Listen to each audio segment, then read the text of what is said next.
மக்கள் தொலைக்காட்சி நேயர்களுக்கு வணக்கம். இது மருத்துவ நேரம். இன்றைய மருத்துவ நேர நிகழ்ச்சியில் உடல்வலி மற்றும் எலும்பு முறிவு சம்பந்தப்பட்ட பிரச்சனைகளுக்கு தீர்வளிக்கிறார் RS வேலுமணி சித்த ஆயுர்வேத மருத்துவமனையின் பாரம்பரிய வைத்தியர் RS வேலுமணி அவர்கள். வணக்கம். வணக்கம். எப்படி இருக்கீங்க? நல்லா இருக்கேன். இன்னைக்கு முதல்ல உடல் வலிகள் பத்தி பார்க்கலாம். சிலர் பாத்தீங்கன்னா எந்த விதமான கடினமான வேலையும் செய்யாம இருப்பாங்க, இருந்தாலும் உடல்ல வலி இருக்கு அப்படிங்கிற மாதிரி சொல்லிட்டே இருப்பாங்க. அது எதனால ஏற்படுது அப்படிங்கறத பத்தி சொல்லுங்க. ஆமா, அதாவது பாருங்க, கடினமான உழைப்பு, கடினமான வேலைகள், கடினமான உடற்பயிற்சிகள் செய்யறவங்க யாரும் எனக்கு ஜாயிண்ட் வலி இருக்கு அப்படின்னு சொல்ல மாட்டாங்க. பாருங்க, விவசாய நிலங்கள்ல பாத்தீங்கன்னா வெயில்ல நின்று கடினமான வேலைகள் செய்வாங்க. கல் உடைப்பாங்க, மூட சுமப்பாங்க, ஒவ்வொரு விதமான கூலி வேலைகள் செய்வாங்க. உடல் உழைக்க வேலை செய்வாங்க, வேர்வை சிந்தி வேலை செய்வாங்க. அவங்களுக்கு பாத்தீங்கன்னா அதிகபட்சமாக அவங்களுக்கு உடல் அசதிகள் தான் ஏற்படும். உடல் அசதிகள் தான் ஏற்படும். பாத்தீங்கன்னா எந்த ஒரு காரணமுமே தெரியாம எந்த ஒரு உடல் உழைப்பு இருந்திருக்காது, எந்த ஒரு வலுவான வேலைகளும் செஞ்சிருக்க மாட்டாங்க, எந்த ஒரு உடல் பயிற்சியும் பண்ணியிருக்க மாட்டாங்க. எந்த ஒரு காரணமுமே தெரியாம நிறைய பேருக்கு சும்மா தான் வீட்டில் ஏசி ரூம்ல இருப்பாங்க, அவங்களுக்கு உடம்புல வலி இருக்கும். காரணம் என்ன அப்படின்னு சொல்லி பார்த்தா, இப்போ பார்த்தீங்கன்னா நம்ம தாத்தா பாட்டி, தாத்தாவுக்கு தாத்தா, பல 100 தலைமுறைகளாக நம்ம இந்த தட்பவெட்ப சூழ்நிலையில வெயில் சூரிய ஒளியோடு சேர்ந்து நம்ம வாழ்ந்து வந்துகிட்டு இருக்கோம். திடீர்னு நம்ம ஏசியில் வாழும்போது, இப்போ உடல் ஆரோக்கியத்தை பற்றி பேசணும் அப்படின்னு சொன்னால், ஃப்ரிட்ஜி ஏசி வர்றதுக்கு முன்னால் என்னென்ன நோய்கள் இருந்துச்சு, வந்ததுக்கு அப்புறம் என்னென்ன நோய்கள் இருக்குது அப்படிங்கிறத தான் நம்ம பேசணும். ஏன்னா உடல் வலிகள் அப்படிங்கிறது ஏசியில் இருந்துக்கிட்டு இருக்கிறவங்களுக்கு தான் அதிகமாக வலி இருக்குது அப்படின்னு சொல்லி எங்களோட வைத்தியசாலைக்கு வந்துக்கிட்டு இருக்காங்க. கோயம்பேடு மார்க்கெட்டில் பாருங்கள், ஒரு நாளைக்கு எத்தனையோ ஆயிரக்கணக்கான தொழிலாளர்கள் மூடை தூக்கி வேலை செய்கிறாங்க. அரிசி மார்க்கெட்டில் பாருங்கள், சென்னையில் பல ஆயிரம் பேர் அரிசி மூடை தூக்கி வேலை செய்கிறாங்க. ஆனால் இந்த மாதிரி வலுவான வேலைகள் யாரும் செய்கிறவங்க, வெயிலில் வேலை செய்கிறவங்க யாராவது உடல் வலிக்கு, கழுத்தில் வலிக்கு, முதுகில் வலிக்கு, இடுப்பில் வலிக்கு, ஜாயின்ஸ்லாம் பெயின் இருக்குது அப்படின்னு சொல்லிட்டு வராங்களான்னா கிடையாது. முழுக்க ஒன்று ஏசிலே இருப்பாங்க. ஏசிலே இருந்து விட்டமின் D3 கிடைக்காம நமக்கு ஏசிலே இருக்கிறதுனால நிறைய உடல் கோளாறுகள் ஏற்படுறதுக்கு வாய்ப்புகள் இருக்கு. ஏன்னா நம்ம தோல் சோலார் பேனல் மாதிரி வெயில வாங்கி எனர்ஜியை மாற்றி உடலுக்கு கொடுக்கும். நிறைய சத்துக்கள் வெயில் இல்லாட்டா நமக்கு உற்பத்தி ஆகாது உடம்புல. அந்த எனர்ஜி கிடைக்கிறது மட்டும் கிடையாது, அந்த எனர்ஜினால கிடைக்கக்கூடிய சத்து, இரத்தத்தில் உடம்புல ஏற்படக்கூடிய சத்து மாற்றம், வளர்ச்சி, இதெல்லாம் நமக்கு வெயில் கிடைக்காட்டா நமக்கு கிடைக்காது. இப்படி வெயில்ல போய் வேலை செய்யாமல், வெயிலில் நிற்காம ஏசிலே இருக்கிறவங்களுக்கு உடல் வலியினால அவதிப்படுறத நம்ம பார்த்துக்கிட்டு இருக்கோம். அதே மாதிரி பார்த்தீங்கன்னா கொஞ்ச நேரம் ஏதாவது வெயிலில் நின்றுட்டு சின்ன சின்ன நடப்பயிற்சிகளை பண்ணிட்டு நைட்டு பார்த்தீங்கன்னா எண்ணெய் பொருட்கள் அதிகமாக, காலை மதியம் நைட்டு 3 வேளையும் நிறைய எண்ணெய் பொருட்கள் அதிகமாக சாப்பிட்றது. லேட் நைட்டாக போயிட்டு நிறையா சிக்கன், மட்டன், எண்ணெயில் வறுத்தது, பொரிச்சது, இப்படி நிறைய எண்ணெய் பொருட்களை சமைச்சு அதிகமாக சாப்பிடும்போது அவங்களுக்கு உடலில் தேவையில்லாத நீர்கள் உடம்புல அதிகமாகி கொழுப்பு படிஞ்சு உடம்புல இரத்த நாளங்களை அடைப்பதும், மூட்டுக்குள்ள எலும்போட முனப்பகுதிகளுக்குள்ள, முக்கியமாக எலும்போட முனப்பகுதியில் போய் நீர்க்கட்டுகள் ஏற்படுறதும், வெயிலில் நிற்காதவங்களுக்கெல்லாம் மூட்டு பகுதிக்குள்ள நீர்க்கட்டுகள் ஏற்படுறதும். அதே மாதிரி நான்வெஜ் நைட்டு சாப்பிட்டுட்டு ஜீரணமாகிறதுக்கு முன்னால் படுக்கிறவங்களுக்கு உடம்பு ஃபுல்லாக நீர் கோர்த்து கொழுப்பு சத்து அதிகமாகி உடம்பு ஃபுல்லாக முழங்கால் மூட்டு, கணுக்கால் மூட்டு, தோள்பட்டை ஜாயிண்ட்டு, இப்படி ஜாயிண்ட்டுகளுக்குள்ளலாம் நீர் கோர்த்துக்கிறதுனால இந்த மாதிரி பிரச்சனைகள் வர்றதையும் உடல் வலிகள் வர்றதையும் நம்ம பார்க்கோம். அதே மாதிரி பார்த்தீங்கன்னா பீர், ஆல்கஹால், தொடர்ந்து கூல்ட்ரிங்க்ஸ், ஐஸ் வாட்ரு, இந்த மாதிரி தொடர்ந்து குளிர்ந்த பானங்கள் தொடர்ந்து சாப்பிட்டுக்கிட்டே இருக்கிறவங்களுக்கு கால் வீங்கி, கால் கருத்து போய் பார்த்தீங்கன்னா யூரிக் ஆசிட் அதிகமாகி, புளிப்பான ஆகாரங்கள்லாம் அதிகமாக சாப்பிட்டு யூரிக் ஆசிட் அதிகமாகி இந்த கணுக்கால் ஜாயிண்ட்டு, முழங்கால் மூட்டு ஜாயிண்ட்டு, இடுப்பு பகுதி, கழுத்து பகுதி, தோள்பட்டை பகுதி, இந்த மாதிரி L4 L5 ஜாயிண்ட் பகுதியிலலாம் வலி வர்றதை நம்ம பார்க்கோம். அதனால் உடல் வலி எதனால் வருது அப்படிங்கிறத நம்ம ஒவ்வொருத்தருக்கும் ஒவ்வொரு விதமாக வரக்கூடிய வலியை எதனால் அப்படின்னு நம்ம துல்லியமாக நம்ம கண்டுபிடித்து சிகிச்சை அளிக்கும்போது எங்களோட வைத்தியசாலையில் வரக்கூடிய பல்லாயிரக்கணக்கான நோயாளிகள், பல லட்சக்கணக்கான நோயாளிகள் அந்த எலும்பு வலிக்காக, மூட்டு வலி, கழுத்து வலி, கணுக்கால் வலி, இந்த மாதிரி வலிக்கு வர்றவங்களை 100% குணப்படுத்தி வாழ்நாள் முழுவதும் ஆரோக்கியமான வலுவான வேலைகள் செய்கிற அளவுக்கு அவங்களை குணப்படுத்த எங்களால் முடிகிறது. உடல் வலிகள் பொறுத்த வரைக்கும் பார்த்தீங்கன்னா ஆண்களை காட்டிலும் பெண்கள் நிறைய பேர் வந்து பாதிக்கப்பட்டிருப்பாங்க. தோள்பட்டை வலியாக இருக்கட்டும், இல்லை கை கால் மூட்டு வலியாக இருக்கட்டும், இது எல்லாமே வந்து பெண்கள் அதிகமாக பாதிக்கப்பட்டிருப்பாங்க. அது எதனால் ஏற்படுது அப்படிங்கிறத பற்றி சொல்லுங்கள். ஆமாம், அதாவது பார்த்தீங்கன்னா நிறைய பெண்கள் எளிதில் யூரினரி இன்ஃபெக்ஷன் ஏற்படுறதுக்கு வாய்ப்புகள் அதிகமாக இருக்கு. ஆண்களை காட்டிலும் பெண்களுக்கு யூரினரி இன்ஃபெக்ஷன் ஏற்பட்டுரும். அப்போ வெள்ளப்படுதல் அதிகமாயிரும்.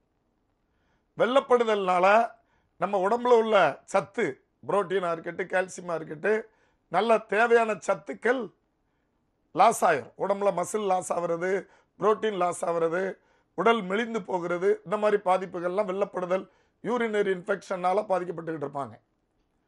இந்த யூரினரி இன்ஃபெக்ஷன் அதிகமாயிட்டு அப்படின்னு சொன்னால் அவங்களுக்கு கர்ப்பப்பையை சுற்றி நீர்க்கட்டிகள் ஏற்படுறதுக்கு, கர்ப்பப்பையை சுற்றி நீர்க்கட்டிகள், உள்புண் ஏற்படுறதுக்கு வாய்ப்புகள் அதிகம். அதே மாதிரி பார்த்தீங்கன்னா ஃபேட்டி லிவரை சுற்றி கொழுப்பு ஏற்படுறதுக்கு, தங்குறதுக்கு வாய்ப்புகள் அதிகம். அதனால் பெண்கள் பார்த்தீங்கன்னா பெரும்பாலும் இந்த பொதுக்கழிப்பிடம், இந்த மாதிரி வெளியூர்களுக்கு செல்லும்போது அந்த பாத்ரூம்கள்லாம் நம்ம ஜாக்கிரதையாக அவங்க வந்து போகும்போது இந்த பிரச்சனையிலிருந்து தவிர்த்துக்கிடலாம், உஷாராயிடலாம். அதே மாதிரி பார்த்தீங்கன்னா பெண்களுக்கு மாதவிடாய் நின்றதுக்கு அப்புறம் ஒரு 45-50 வயதுபட்ட பெண்களுக்கு மாதவிடாய் நின்றதுக்கு அப்புறம் அந்த மாதவிடாய் வெளியே வர வேண்டிய கெட்ட அமிலங்கள், நீர்கள், கழிவுகள் வெளியேறாமல் இரத்தத்திலே கலந்து உடல்ல பரவி போய் முழங்கால் மூட்டு, கணுக்கால் மூட்டு, இடுப்பு L4 L5 ஜாயிண்ட், தோள்பட்டை பகுதிகள், கழுத்து தண்டுவட பகுதிகள், இந்த மாதிரி எலும்போட முனப்பகுதிகளெல்லாம் கெட்ட நீர்கள், விஷ நீர்கள் ஜாயிண்ட்டுகளில் ஜவ்வுக்குள்ளே போய் புகுந்துக்கிடும் போது அங்கே மாதவிடாய் நின்றதுக்கு அப்புறம் பெண்களுக்கு வலி வர்றதை நம்ம பார்த்துக்கிட்டு இருக்கோம். அதே மாதிரி பார்த்தீங்கன்னா லைஃப் ஸ்டைல் மாற்றம் பெண்களுக்கு. இன்னைக்கு நிறைய பெண்கள் இப்போ கிராமத்துலலாம் பார்த்தா ஏதாவது வேலை செஞ்சுக்கிட்டே இருப்பாங்க. காலையிலே எந்திரிச்ச உடனே வீட்டில் உடன்பிறப்பு பிள்ளைகள் 4-5 பேர் இருப்பாங்க, அவங்கள கவனிப்பாங்க. ஆடு மாடுகள் இருக்கும், அதுக்கு இற போடுவாங்க, அதை கவனிப்பாங்க. இப்படி வீட்டில் நிறைய வேலைகள் இருக்கும். இன்றைக்கு நவீன காலத்தில் பெண்கள் எதுவும் வேலையே செய்யாமல் ஏசி ரூம்லேயே இருந்துக்கிட்டு வெயிலில் படாமல் இருக்கக்கூடிய பெண்களுக்கு முழங்கால் மூட்டில் நீர்க்கட்டுகள் ஏற்படுறதும் எளிதில் இந்த முழங்கால் மூட்டில் பெண்களுக்கு வெளிவருது. வெயிலில் போகாதவங்களுக்கு, வேலையே செய்யாதவங்களுக்கு முழங்கால் மூட்டில் நீர்க்கட்டுகள் ஏற்பட்டு வலி வர்றதை நம்ம பார்க்கோம். இப்படி பெண்களுக்கு ஒவ்வொருத்தருக்கும் ஒவ்வொரு விதமான காரணங்களால் முழங்கால் மூட்டு வலி வர்றது, கணுக்கால் வலி வர்றது, குதிங்கால் வலி வர்றது.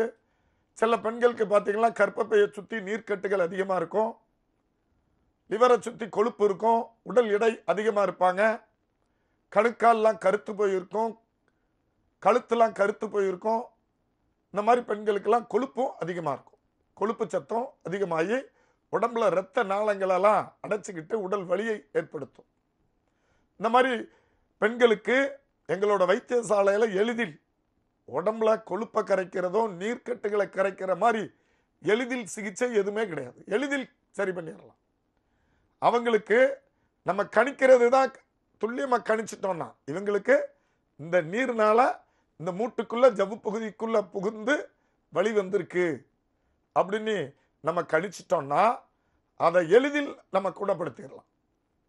தவறான ரிப்போர்ட்டை வச்சுக்கிட்டு இருப்பாங்க, ஜவ்வு கிழிஞ்சிட்டு. இப்போ எங்களோட வைத்தியசாலைக்கெல்லாம் பார்த்தீங்கன்னா 20-35 வயது பெண்கள்லாம் பார்த்தீங்கன்னா ஸ்கேன் ரிப்போர்ட்டோட வருவாங்க. முழங்கால் மூட்டில் வலி இருக்கு, ஜவ்வு கிழிஞ்சிட்டு, லெகமெண்ட் டேர், ஏசிஎல் டேர் அப்படின்னு சொல்லி வருவாங்க எங்களோட வைத்தியசாலையில். வந்துட்டு ஜவ்வு கிழிஞ்சிட்டுன்னு சொல்லிக்கிட்டே இருப்பாங்க. அப்போ நாங்கள் கேட்போம், எதுலமா கீழே விழுந்தீங்களா? இல்லை. மாடிப்படியில் இருந்து கீழே விழுந்தீங்களா? இல்லை. எதுவுமே காரணம் கிடையாது. விளையாடுனீங்களா? இல்லை. வலுவான வேலைகள் செஞ்சீங்களா? இல்லை. ஏதோ ஒரு சிறு விபத்து கூட இல்லை, நான் வீட்டில் சாப்பிட்டு சும்மா தான் இருக்கேன், ஆனால் எனக்கு ஜவ்வு கிழிஞ்சிட்டு அப்படிம்பாங்க. அது எப்படி ஜவ்வு கிழியும்? ஒரு தோல் கிழியுமா? நமக்கு தெரியாம விளையாடாம எதுவும் அடிபடாம நமக்கு தோல் கிழியுமா? அப்புறம் உள்ள இருக்கக்கூடிய ஜவ்வு பாதுகாப்பாக இருக்கக்கூடிய ஜவ்வு எப்படி கிழியும்? யோசிக்கணும். அவங்களுக்கு பார்த்தீங்கன்னா வெயிலே போகாம சாப்பிட்டுட்டு வீட்டிலே இருக்கும்போது உடம்புல நீர்கள் அதிகமாகிறதும், கொழுப்பு சத்துக்கள் அதிகமாகிறதும், மூட்டுக்குள்ள நீர் கோர்த்துக்கிட்டு உடல் எடை அதிகமாகி அந்த ஜவ்வுக்குள்ள புகுந்து நீர் புகுந்துட்டுன்னா அந்த ஜவ்வு பாதிச்சிடும். மூட்டுக்குள்ள ஜவ்வுக்குள்ள நீர் புகுந்துட்டுன்னா அந்த ஜவ்வு பாதிச்சிடும். அதுக்கு ஸ்கேனுக்கு வாயும் கிடையாது, காதும் கிடையாது. நமக்கு அது நீங்கள் கீழே விழுந்தீங்களா, ஏதாவது அடிபட்டுச்சா அப்படின்னு சொல்லி கேட்காது. அதுக்கு அந்த வீக்கம் டிஃப்ரெண்ட் இருக்கும். அது ஒரு படத்தை காமிச்சிடும். நம்ம தான் புரிஞ்சுக்கிடணும், இது கீழே விழுந்து ஜவ்வு கிழிஞ்சதா, உடம்புல கொழுப்பு நீர் அதிகமாகி மூட்டில் நீர்க்கட்டுகள் ஏற்பட்டு ஜவ்வு பாதிச்சதா அப்படின்னு நம்ம தான் தெரிஞ்சுக்கிடணும். இது ஸ்ட்ரெயிட்டாக லெகமெண்ட் டேர்னு ரிப்போர்ட்டை கொடுத்துருவாங்க. உடனே எங்ககிட்ட நீங்கள் ஜவ்வுக்கு கெட்டு போடாமல் மருந்து தாரீங்களா அப்படிம்பாங்க. நீர்க்கட்டுனால ஒரு ஜவ்வு பாதிச்சிருக்கு அப்படின்னா அப்போ நீர்கள் வெளியேறதுக்கு நம்ம பத்தியம் இருக்கணும், உருவாகம் இருக்கிறதுக்கு பத்தியம் இருக்கணும், கொழுப்புகள் வெளியேறுவதற்கு பத்தியம் இருக்கணும், அந்த கொழுப்புகளை செலவழிக்கிறதுக்கு பத்தியம் இருக்கணும். உள் மருந்துகள் கொடுத்து கொழுப்புகளையும் நீர்களையும் வெளியேற்றும் போது உடல் எடை குறைந்து இந்த முழங்கால் மூட்டை நம்ம குணப்படுத்த முடியும். அடுத்தது அதை பத்தி பேசுறதுக்கு முன்னால ஒரு நேரம். மக்கள் வணக்கம். ஹலோ, வணக்கம். உங்க பெயர் சொல்லுங்க. பேசுறீங்க? எங்க இருந்து பேசுறீங்க? பெங்களூர். வைத்தியர் இருக்காங்க, உங்களுக்கான சந்தேகங்களை கேளுங்கம்மா. வணக்கம், சொல்லுங்கம்மா. வணக்கம் சார். சொல்லுங்கம்மா. சார், ஒரு 1 இயர் இந்த டெயில் போன் பெயின் வந்தது. சரி. அது பரவாயில்ல, ஒரு அட்ஜஸ்ட் பண்ணிக்கிறேன். இப்போ பேக் பெயின் இந்த சைடுல லெஃப்ட் சைடு மட்டும் வலிக்குது சார். அது எம்ஆர்ஐ சிடி எல்லாம் எடுத்துட்டோம். சரி. அதெல்லாம் நார்மல் சொல்றாங்க. ஆனா வயிற்றுல அடினோமயோசிஸ் இருக்கு, அதனால பெயின் இருக்கும்ன்றாங்க சார். என்ன இருக்குமா? அடினோமயோசிஸ் இருக்குன்றாங்க கர்ப்பப்பையில. சரி. அதாவது கர்ப்பப்பையில பாதிப்புகள் இருந்தாலும் நமக்கு எப்படி ஒரு பல்லுல ஏதாவது இன்ஃபெக்ஷன் ஏற்பட்டுட்டுன்னு வைங்களேன், பல்லுல ஒரு இன்ஃபெக்ஷன் ஏற்பட்டுட்டு அப்படின்னா, வீங்கிட்டு அப்படின்னா பக்கத்தில் வர்ற நரம்புகளெல்லாம் அழுத்தம். பல்லு மட்டும் வெளியே இருக்காது, அதை சுற்றி இருக்கக்கூடிய நரம்புகள் சதைகள் தலை வரைக்கும் வெளியே இருக்கும், கழுத்து வரைக்கும் வெளியே இருக்கும். அதனால கர்ப்பப்பையில் ஏதாவது நீர்க்கட்டிகள், உள்ளுக்குள்ள இன்ஃபெக்ஷன், அதில் ஏதாவது உள் வீக்கம், இந்த மாதிரி ஏதாவது பாதிப்புகள் இருந்தாலும் நமக்கு அதை சுற்றி இருக்கக்கூடிய நரம்புகள் அழுத்தப்படுறதுனால வலி சுற்றி பரவுறதுக்கு வாய்ப்பு இருக்கு. நீங்கள் நேரில் வந்தீங்கன்னா எங்களோட மருத்துவர்கள், பெண்களை பார்க்கறதுக்காகவே மருத்துவர்கள் இருக்காங்க. கர்ப்பப்பைக்கு பார்க்கறதுக்கு, பெண்களுக்கு மாதவிடாய் இன்ஃபெக்ஷன், யூரினரி இன்ஃபெக்ஷன் இதெல்லாம் பார்க்கறதுக்குன்னே எங்களோட ஹாஸ்பிட்டலில் பெண் மருத்துவர்கள் இருக்காங்க. அவங்க உங்களை பரிசோதித்து ஆலோசனை கொடுத்து உங்களுக்கு என்ன மாதிரியான மருந்துகள் கொடுக்கணும், என்ன மாதிரியான ஆலோசனைகள் கொடுக்கணுங்கிறத கொடுப்பாங்க. நேரில் வந்து பாருங்க. அழைத்தமைக்கு நன்றி. மற்றொரு நேரு இணைப்பில் இருக்காங்க, பேசிடலாம். மக்கள் வணக்கம். நேர் இணைப்பில் இல்லை, நம்ம தொடர்ந்து பேசுவோம். முதுகு வலி இருக்கவங்க ஸ்கேன் எடுத்து பார்த்தா முற்றிலுமாக எப்போ பார்த்தீங்கன்னாலும் பல்ஜாக இருக்குது அப்படிங்கிற மாதிரி தான் சொல்லுவாங்க பெரும்பாலானவர்களுக்கு. இந்த பல்ஜுங்கிறது முதல்ல என்ன அப்படிங்கிறத பற்றி சொல்லுங்கள், அது எதனால் ஏற்படுது அப்படிங்கிறத பற்றியும் சொல்லுங்கள். ஆமாம், அதாவது பார்த்தீங்கன்னா நிறைய பேர் முன்னால் முதுகு வலி இருக்கும்பாங்க, கேஸ்னால வலி இருக்குது அப்படின்னு சொல்லி கிராமங்கள்லாம் சொல்லுவாங்க. இன்னைக்கு நவீன மருத்துவத்தில் ஆர்த்தோக்குன்னு தனி செக்ஷன் வந்ததுக்கப்புறம் இந்த முதுகு வலி அப்படின்னு சொல்லி போன உடனே ஸ்கேன் எடுத்து பார்த்துட்டு L3 L4 பல்ஜு, பக்கத்தில் வர்ற நரம்பை அழுத்துது அப்படின்னு சொல்லுவாங்க. அதே மாதிரி பார்த்தீங்கன்னா கழுத்து தண்டுவட பகுதியில் C6 C7 பல்ஜாயிட்டு பக்கத்தில் வர்ற நரம்புகளை அழுத்துது அதை அறுவை சிகிச்சை பண்ணணும் அப்படின்னு சொல்லிடுவாங்க. இன்றைக்கு ஒரு 65 வயது தாத்தா எங்களோட வைத்தியசாலைக்கு வந்தார். இன்றைக்கு பேரு சுதர்சன், பூந்தமல்லியை சேர்ந்தவர். அவரோட அனுமதியாக தான் நான் பேசுகிறேன். அவருக்கு ஒரு பெரிய மருத்துவமனையில் 10 வருடங்களுக்கு முன்னாலே நீங்கள் வந்து கழுத்தில் உங்களுக்கு செர்விக்கல் ஸ்பாண்டிலைசிஸ் நரம்பை அழுத்துது, நீங்கள் அறுவை சிகிச்சை பண்ணிக்கிடாட்டா உயிர்க்கே ஆபத்து, உயிர்க்கே ஆபத்து ஏற்படுறதுக்கு வாய்ப்பு இருக்கு. கோடி ரூபாய் செலவு பண்ணாலும் நீங்கள் அறுவை சிகிச்சையை பண்ணாமல் உங்களை காப்பாற்ற முடியாது அப்படின்னு சொல்லி பயமுறுத்தியிருக்காங்க. நாங்கள் அவர் சொன்னதை வீடியோ பதிவு பண்ணிலாம் வச்சுருக்கோம். 10 வருடங்களாக அதுக்கு பிறகு நல்லா தான் இருக்கார். ஏன்னா எதுக்காக சொல்கிறேன்னா, சாதாரண கழுத்து வலி, முதுகு வலி, இந்த உலகத்தில் யாராவது கழுத்தில் வலி வராமல் வாழ முடியுமா? இந்த உலகத்தில் யாராவது இடுப்பில் வலி வராமல் வாழ முடியுமா? ஏதாவது ஒரு காலகட்டத்தில் தயிர் புளிப்பு அதிகமாக சாப்பிட்டுட்டா கூட கழுத்தில் வலி வந்துடும். அதுக்காக கழுத்தை பிடிச்சி அறுவை சிகிச்சை பண்ண முடியுமா? இந்த பூந்தமல்லியை சேர்ந்த ஒரு சுதர்சன்கிற ஒரு தாத்தா, 65 வயது தாத்தா பார்த்தீங்கன்னா, அவரை பயமுறுத்தியிருக்காங்க. கோடி ரூபா செலவு பண்ணாலும் அப்புறம் உங்களை காப்பாற்ற முடியாது, இப்போ உடனே அறுவை சிகிச்சை பண்ணியிருக்காங்கன்னு எப்போ சொல்லியிருக்காங்க? 10 வருஷத்துக்கு முன்னாடியே சொல்லியிருக்காங்க. இப்போ முழங்கால் மூட்டு வலிக்காக வைத்தியம் பார்த்துக்கிட்டு இருக்கார். அவருக்கு பார்த்தீங்கன்னா இப்படி அவர் மட்டும் இல்லை, நிறைய நோயாளிகள் அறுவை சிகிச்சை பண்ணாட்டா பாதிப்படைஞ்சிருவீங்கன்னு சொல்லி இன்னைக்கு சில மருத்துவ துறையில் பயமுறுத்திக்கிட்டு இருக்காங்க. அறுவை சிகிச்சை பண்ணினாதான் அவங்களுக்கு பிரச்சனைகள் ஏற்படுறதுக்கு வாய்ப்புகள் இருக்கு. கழுத்து தண்டுவிட பகுதியிலலாம் அவ்வளோ சீக்கிரம் நம்ம முதுகு தண்டுவிட பகுதி, கழுத்து தண்டுவிட பகுதியிலலாம் அறுவை சிகிச்சையை முடிஞ்ச வரைக்கும் தவிர்த்தரணும். ஏன் அப்படின்னா, மூளை தான் நம்ம உடம்பே இயக்குது. இந்த உடம்புல உள்ள அனைத்து உறுப்புகளும் மூளையோட கண்ட்ரோலில் தான் இருக்கு. அந்த மூளை நமக்கு கழுத்து தண்டுவிட பகுதி, முதுகு தண்டுவிட பகுதி வழியாக தான் நம்ம உடலை இயக்குது. அப்போ கழுத்து வழியாக அந்த தண்டுவிட நரம்பு வரக்கூடிய இடத்துல நீங்கள் அறுவை சிகிச்சை பண்ணி தோள்களை அறுத்து சதைகளை பிளந்து அங்கே ஏற்படக்கூடிய வீக்கம் அந்த நரம்பை அழுத்தி டேமேஜ் பண்ணிட்டுன்னா, எந்த இடத்துல உங்களுக்கு அந்த நரம்பு டேமேஜ் ஆகுதோ, கழுத்து தண்டுவிட பகுதி டேமேஜ் ஆகுதோ, அதுக்கு கீழே எதுவுமே ஒர்க் ஆகாமல் போயிடும். நிறைய பேர் முதுகு தண்டுவிட பகுதியில் அறுவை சிகிச்சை பண்ணி, கழுத்து தண்டுவிட பகுதியில் அறுவை சிகிச்சை பண்ணி வாழ்நாள் முழுவதும் படுத்த படுக்கையாக எந்திரிக்க முடியாம தவுண்டே வாழ்க்கையை முடிச்சுட்டு போனவங்க இருக்காங்க. அறுவை சிகிச்சைக்கு அப்புறம் நிறைய பேர் எந்திரிக்க முடியாம படுத்த படுக்கையாக இருந்து எளிதில் சீக்கிரம் வாழ்க்கையை முடிச்சுட்டு போனவங்க இருக்காங்க. ஆனா பாரம்பரிய சிகிச்சை பெற்றவர்கள் எந்த ஒரு பக்க விளைவுகளுமே இல்லாமல் வாழ்நாள் முழுவதும் குணமாகி திருப்பி அந்த வேலையை செஞ்சு வலுவான வேலைகள் செஞ்சுக்கிட்டு வாழ்நாளை பெருக்கி வாழ்ந்துகிட்டு இருக்காங்க. போனஸ் வாழ்க்கையோட வாழ்ந்துகிட்டு இருக்காங்க. பார்த்தீங்கன்னா, நீங்க ஒரு ஆராய்ச்சி பண்ணலாம், ஒரு சர்வே எடுக்கலாம். முதுகுத்தண்டுவிட பகுதியில் அறுவை சிகிச்சை பண்ணவங்க எத்தனை சதவீதம் பேர் இன்றைக்கு உயிரோடு இருக்காங்க? பக்க விளைவுகளை விட்டுருங்க, உயிரோட இருக்காங்க எவ்வளவு பேர் இருக்காங்கிறத ஒரு சர்வே எடுக்கலாம். அடுத்தபடியாக கை கால் நடக்க முடியாம செயலிழந்து போனவங்க எவ்வளவு பேர் இருக்காங்க அப்படின்னு ஒரு சர்வே எடுக்கலாம்.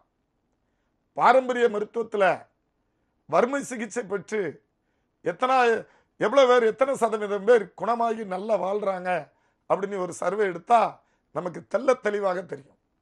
கழுத்து தண்டுவிட பகுதி, முதுகு தண்டுவிட பகுதியில் பாரம்பரிய மருத்துவத்தில் வறுமை சிகிச்சை பெற்று வாழ்நாள் முழுவதும் வலுவான வேலைகள் செஞ்சு ஆரோக்கியமா இருக்கிறவங்களோட சதவீதம் தான் இன்னைக்கு அதிகமா இருக்கும். அதனால இந்த நிகழ்ச்சியை பார்த்துக்கிட்டு இருக்கிறவங்க முதுகு தண்டுவிட பகுதி, கழுத்து தண்டுவிட பகுதி ஏதாவது வலிகள் இருந்தா, அந்த நரம்பு முதுகு தண்டுவிட பகுதியில் வீங்கி அழுத்தத்தை ஏற்படுத்தினா அந்த வீக்கத்தை சுருங்க வைப்பதற்கு சிகிச்சை அளிக்கணுமே தவிர, இப்போ மூளையிலிருந்து இந்த நரம்பு வருது, இடையில ஒரு L4 L5 ஜாயிண்டில் அந்த ஜவ்வு வீங்குது, L4 L5 பல்ஜ்னா என்ன அர்த்தம்? L4 L5 லெகமெண்ட் பல்ஜ் அப்படின்னா L4 L5 பல்ஜ்னு சொல்லிடுவாங்க. அங்கே ஜவ்வு வீங்குது. அந்த ஜவ்வு எதனால வீங்குது? கேஸ் உள்ள போய் உட்கார்ந்துட்டா வீங்கிறோம். நீர் தேவையில்லாத உடல்ல நீர் அதிகமாயிட்டு பெண்களுக்கு மாதவிடாய் நின்ற உடனே அங்கே நீர்க்கட்டு ஏற்படுது, வீங்கிறோம். வீங்கி நரம்பு அழுத்தம் அல்லது இன்ஃபெக்ஷன் ஏதாவது ஏற்பட்டுட்டு அந்த பகுதியில் கிருமி தொற்றுகள் இருக்கு, அப்போ வீங்கிறோம். வீங்கி பக்கத்தில் வரக்கூடிய நரம்புகளை அழுத்தும் போது வலி இருக்கும். ஒரு சிலர் நீங்களே யோசிச்சு பார்க்கலாம், ஒரு நாள் வலி இருக்கும், ஒரு நாள் வலி இருக்காது, இன்னொரு நாள் வலி தன்னால சரியாயிரும், திருப்பி வலி இருக்கும். இப்படி மாறி மாறி இருக்கும். உடம்புல வாயு கேஸ் அதிகமாயிட்டுன்னா வலி இருக்கும்.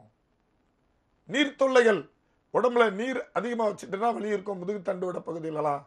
அதனால இந்த நிகழ்ச்சியை பார்த்துக்கிட்டு இருக்கிறவங்க கழுத்து தண்டுவட பகுதி, முதுகு தண்டுவட பகுதி, முழங்கால் மூட்டுலலாம் சும்மா எதற்கு எடுத்தாலும் அறுவை சிகிச்சை பண்ணி உடலை கெடுத்து வாழ்நாள் முழுவதும் அந்த ஆரோக்கியத்தை நம்ம தொலைச்சிடக்கூடாது. பாரம்பரிய மருத்துவத்தில் சிகிச்சை பெறும்போது நமக்கு இன்னும் நிறைய வாய்ப்புகள் கிடைக்கும். குணமாகட்டாலும் இன்னொருத்தர்கிட்ட சரியாகலைன்னா என்கிட்ட சரியா வரலன்னா இன்னொரு வைத்தியர்கிட்ட, இப்படி இன்னொரு வாய்ப்பு கிடைக்கும். ஒருத்தர்கிட்ட சரியாகலையா இன்னொருத்தர்கிட்ட இது என்ன பிரச்சனையா இருக்கும்னு நம்ம தேடலாம், வாய்ப்பு கொடுக்கலாம். எடுத்த உடனே போய் படுத்துட்டு முதுகு தண்டுவடத்தை அறுத்து போட்டுட்டா திருப்பி வாழ்நாள் முழுவதும் நம்ம எந்த சிகிச்சைக்கும் இன்னொரு வாய்ப்பு கொடுக்க முடியாம அறுவை சிகிச்சை பண்ணிட்டா ஒண்ணுமே செய்ய முடியாது. போனது தான். அதனால கழுத்து வலி தண்டுவட பகுதியிலலாம் அந்த L4 L5 joint, C6 C7 joint வீக்கம் ஏற்பட்டு நரம்பை அழுத்திச்சுன்னா அந்த வீக்கத்தை சுருங்க வைக்கிறதுக்கு தான் நம்ம சிகிச்சை கொடுக்கணுமே தவிர அறுத்தெடுக்கிறத முடிஞ்ச வரைக்கும் தவிர்த்தணும். நேர் இணைப்புல இருக்காங்க, பேசிடலாம். மக்கள் வணக்கம். ஹலோ வணக்கம், உங்க பேர் சொல்லுங்க. நான் ராதான் பேசுறேன். வைத்தியர் இருக்காங்க, உங்களுக்கான சந்தேகங்களை கேளுங்கம்மா. வணக்கம், சொல்லுங்கம்மா. வணக்கம் சார். சொல்லுங்க, உங்க குறை கேளுங்க. எனக்கு வந்து 72 இயர்ஸ் ஆகுது. சரி.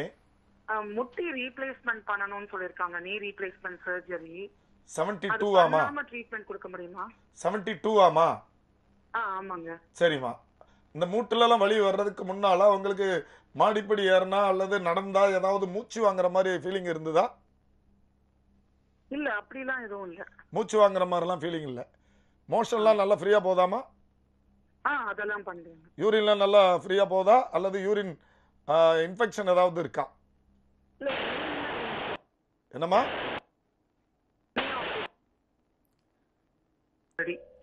சரிம்மா. அதாவது யூரின் வருது, பாத்ரூம் போறதுக்குள்ள ரிலீஸ் ஆயிருது, அந்த பிரச்சனை இருக்கா? அது என்னைக்காவது இருக்கு. என்னைக்காவது இருக்கு. சரிம்மா. இதை நீங்க போனை கட் பண்ணிருங்க, நான் இதுக்கு விளக்கம் சொல்றேன்.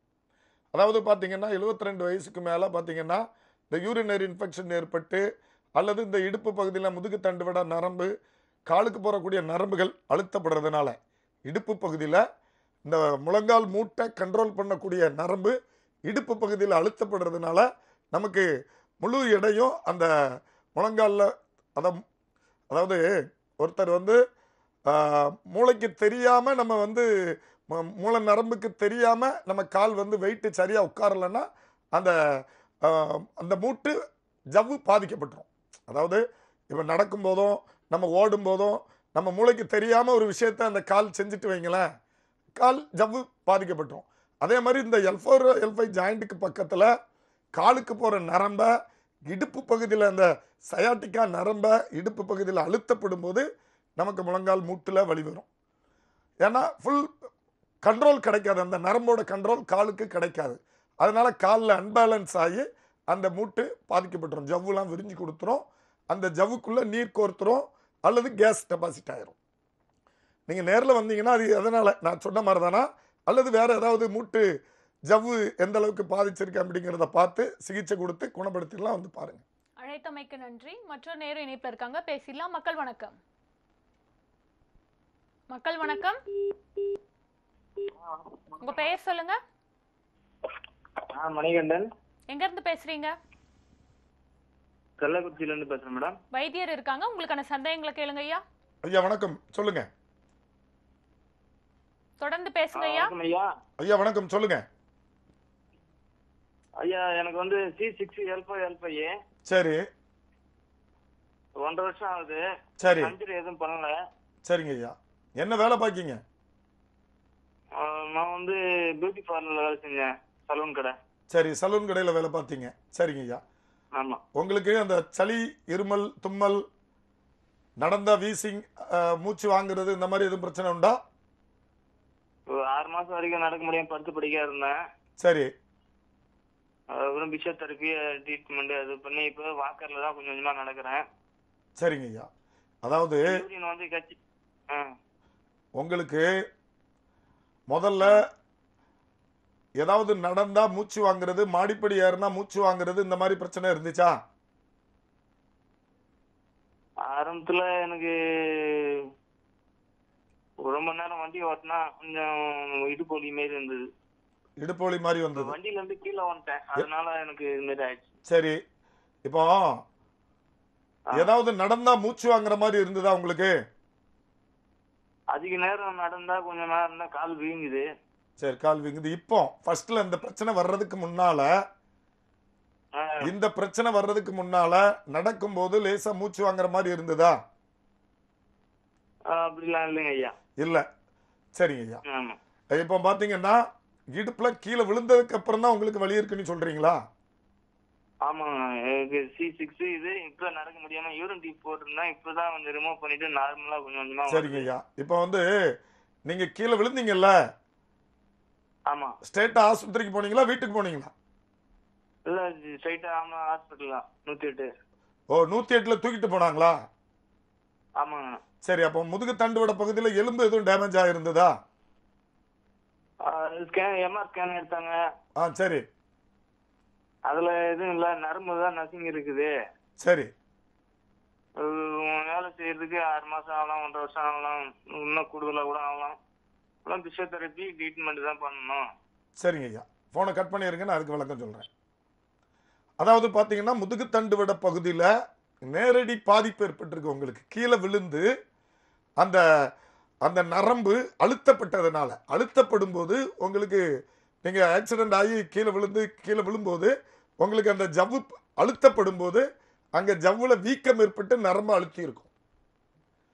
அதே மாதிரி பாத்தீங்கன்னா முதுகு தண்டுவட பகுதி ஒண்ணுக்கு ஒன்று இந்த ஸ்ப்ரிங் மாதிரி இருக்கும், அப்படி அழுத்திட்டு நேரே வந்துடும், லைட்டா விலகியும் செஞ்சிடும். இதை வர்ம சிகிச்சையில நம்ம நிரந்தரமா குணப்படுத்திடலாம். எலும்பு முறிவு ஏற்பட்டிருந்தாதான் மாதக்கணக்கா நம்ம ஓய்வெடுத்து சிகிச்சை பெற வேண்டியிருக்கும். இந்த மாதிரி அழுத்தம் விலகி போறது, டிஸ்க் ஒண்ணுக்கு ஒன்று பிறண்டு கிடக்கிறது, இந்த மேல இருந்து கீழே மேல இருந்து மாடிப்படியில இருந்து மொட்டை மாடியில இருந்து கீழே விழுகிறவங்களுக்கெல்லாம் இந்த மாதிரி பிரச்சனைகள் ஏற்படும். முதுகு தண்டுவடம் ஒண்ணுக்கு ஒன்று விலகிக்கிடும். இதை எங்களோட வைத்தியசாலையில காலை ஒருத்தர் மேல ஒருத்தர் பிடிச்சு இழுக்கும் போது எல்லா ஜாயிண்டும் நேரம் வந்துடும். இது எப்படி வர்ம சிகிச்சையில நிரந்தரமா இதை 100% குணப்படுத்திடலாம். நீங்க நல்ல வேலையா அறுவை சிகிச்சை பண்ணாம நீங்க இப்போ ஒரு கொஞ்சம் கொஞ்சமா ரெக்கவரி ஆகி வந்துகிட்டு இருக்கீங்க. ஏன்னா அறுவை சிகிச்சை பண்ணவங்க நிறைய பேர் படுத்த படுக்கையா முதுகு தண்டுவடத்துல அறுவை சிகிச்சை பண்ணவங்க நடக்க முடியாம படுத்த படுக்கையா இருந்துகிட்டு இருக்காங்க. இப்போ நீங்க நல்லா கொஞ்சம் கொஞ்சமா முன்னேற்றம் அடைஞ்சுக்கிட்டு வாரீங்க.